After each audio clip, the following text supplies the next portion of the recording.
de gaucho malo, alzado y matrero. Una voz poética inconfundible. ¿Dónde está Fierro? ¿Dónde está Fierro? ¿Dónde está Fierro? El Martín Fierro es el texto más celebrado de la literatura argentina. Se trata de una historia contada en 2 poemas. El gaucho Martín Fierro es el relato de las desventuras de un gaucho maltratado por el Estado y perseguido por la ley. La vuelta de Martín Fierro es la segunda parte, en la que aquel gaucho rebelde vuelve a sus pagos ya amansado, dispuesto a ver si lo dejan trabajar. De la ida a la vuelta, el gaucho se mueve entre la rebeldía y la integración, entre la fuga y la adaptación.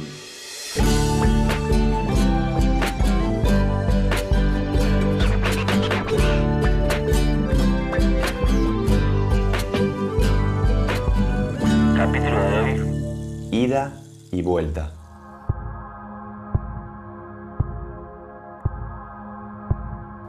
La obra popularmente conocida como El Martín Fierro consta de 2 poemas escritos con 7 años de diferencia. Si bien su héroe, el gaucho Martín Fierro, es el mismo en ambos poemas, sufre transformaciones muy profundas en los 10 años que dura su historia. La ida es de 1872, la vuelta es de 1879, y si bien las 2 partes componen en definitiva un único libro, y nuestro libro canónico está hecho de las 2 partes, no correspondería designar una misma finalidad para una parte y para la otra, porque son bastante diferentes entre sí. Para la ida, la finalidad preponderante, uno podría decir, porque nunca hay una sola finalidad, es claramente un texto de protesta, es un texto escrito para señalar y denunciar los abusos que los gauchos estaban sufriendo en cuanto a sus condiciones sociales, sus condiciones de trabajadores y fundamentalmente también sus condiciones en el ejército.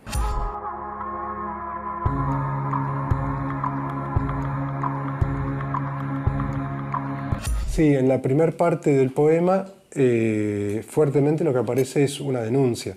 Es una denuncia sobre las condiciones en las que el gaucho es llevado a la frontera para la milicia, y el tema de cómo eso es alguien que es tomado contra su voluntad, es la ley de Levas, ¿no? Es el hecho de alguien que queda desprotegido de un Estado que todavía no existe como tal. En la segunda parte es casi un gaucho que se asimila, entonces es alguien que es una vuelta al orden. Esas 2 diferencias son fundamentales para entender la primera y la segunda parte. Allí sí se ven desgracias y lágrimas y aflicciones. Nadie le pide perdones al indio, pues donde entra, roba y mata cuanto encuentra y quema las poblaciones. Fierro no está nunca quieto. Su andar lo lleva por muchos caminos. ¿Qué cambia entre el gaucho que se va y el que regresa? Cuando aparece la vuelta, bueno, habla de una necesidad de cómo reponer ese gaucho en relación al trabajo, cómo condicionarlo y cómo no permitirle determinadas libertades que el gaucho podía tomarse en la primera parte del poema, ¿no? Antes de ser perseguido por la ley, Martín Fierro es un gaucho trabajador. Tiene mujer, hijos, un rancho y una pequeña hacienda. Los problemas comienzan cuando llega el juez de paz a la pulpería y realiza una arriada en montón. Fierro es reclutado a la fuerza para servir al ejército en la frontera con los indios a cambio de un sueldo que nunca cobra porque no está en la lista. Lo que para la burocracia de hoy significaría no estar en el sistema. La necesidad de llevar gauchos a las fronteras también tiene que ver con meter soldados en los fortines, en los lugares fronterizos, ante el peligro o la amenaza que podía significar la quita de ganado, la frontera hacia sobre todo el interior. No era un territorio vacío, sino que del otro lado había un otro que había que tener en cuenta. La necesidad de llevar a un gaucho que no fuera un vago, sino que fuera alguien que estuviera contenido por una institución que se estaba forjando, que era el ejército. Para poder ser llevado a la frontera tiene que abandonar su casa, tiene que abandonar su familia, tiene que abandonar sus bienes, que generalmente son pocos, y tiene que ir obligatoriamente a un lugar al cual no hubiera elegido ir. Y entonces la situación del gaucho en la frontera ya es la de alguien que es un desterrado de su propio lugar y de sus propiedades materiales o afectivas, ¿no? Más de un año nos tuvieron en esos trabajos duros. Y los indios, le aseguro, entraban cuando querían. Como no los perseguían, siempre andaban sin apuro.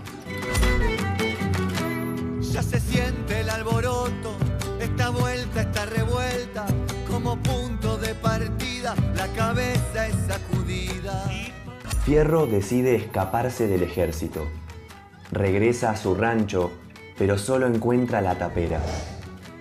Ya no tiene hacienda, sus hijos fueron empleados como peones y su mujer se fue con otro. Es el momento en el que el gaucho se transforma, abandona sus valores civilizados, se hace salvaje, matrero y malo.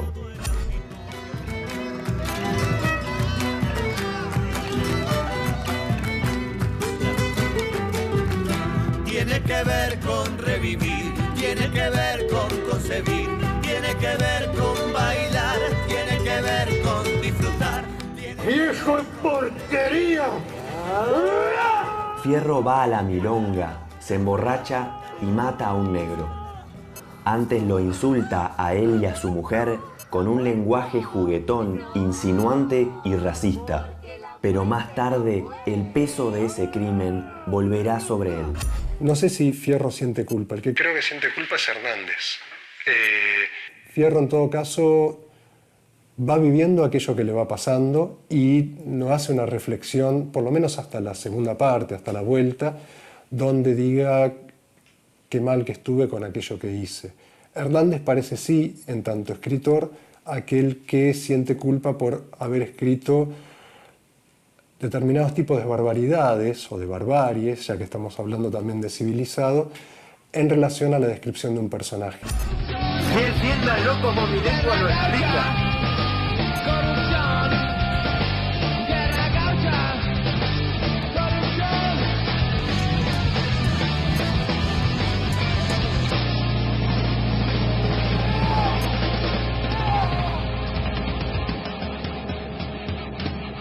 ¡A mi destino! Es la arbitrariedad de la ley la que produce el delito y la que produce el delincuente, en el sentido que el gaucho es forzado a delinquir por las arbitrariedades que se cometen contra él.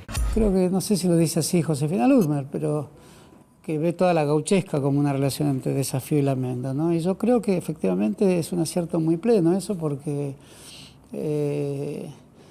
solo el desafiante sería el compadrito sin sustancia, el hombre de paja.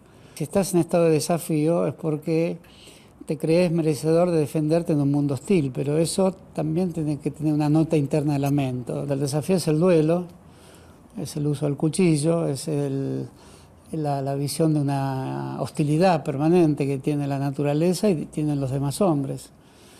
En el caso de Martín Fierro hay una nota de lamento en los crímenes que comete también. Entonces eso lo hace, lo hace de un hombre violento con congoja. Entonces no es solo un hombre violento, ¿no?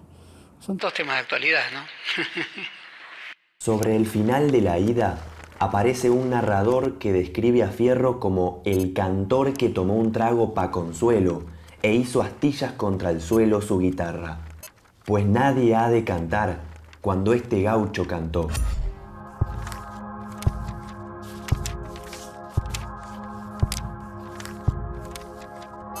La vuelta de Martín Fierro comienza con el relato de Fierro sobre los 5 años que pasó en las tolderías. Fierro encuentra a un indio que golpea a una mujer cautiva. Se enfrenta con él y finalmente lo mata. Rescata a la cautiva y escapan. Por primera vez desde su partida, Fierro anuncia su propósito de volver a las poblaciones.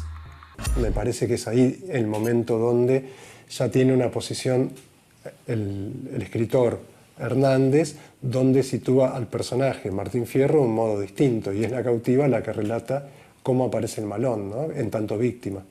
Entonces también está situando una situación que ya pasó, que es la de la frontera, el malón. Ahí mismo me despedí de mi infeliz compañera. Me voy, le dije, ande quiera. Aunque me agarre el gobierno, pues infierno por infierno prefiero el de la frontera. En su última escena, Fierro ya es un viejo gaucho de cuya boca salen sus verdades, y con el tiempo y las repeticiones se convierten en proverbios anclados en la memoria colectiva. Tener confianza en uno mismo para vencer los peligros y aprovechar las ocasiones. Vivir con precaución, sin miedo ni codicia. Confiar en pocos y tener amigos fieles. No perder la vergüenza porque jamás se vuelve a encontrar. El texto de 1879 es mucho más proclive a un apaciguamiento y a una integración. Y si se quiere, ahí donde el texto del 72 era un texto de agitación, el del 79 es un texto de sosiego y de conformidad, por no decir de resignación, y quizás correspondería decir de resignación. Entre la ida y la vuelta, Hernández y Fierro han pasado de la guerra y el desafío a los consejos de unión. ¿Dónde habrá quedado Fierro después de tantas idas y vueltas? Martín Fierro es, al cabo de los dos poemas, ejemplar y conflictivo, violento y sabio. Ha pasado por la experiencia extrema del destierro y el regreso. Y ya no es un solo hombre, sino varios. Siento que mi pecho tiembla, que se turba mi razón, y de la vihuela al son imploro al alma de un sabio que venga a mover mi labio y alentar mi corazón.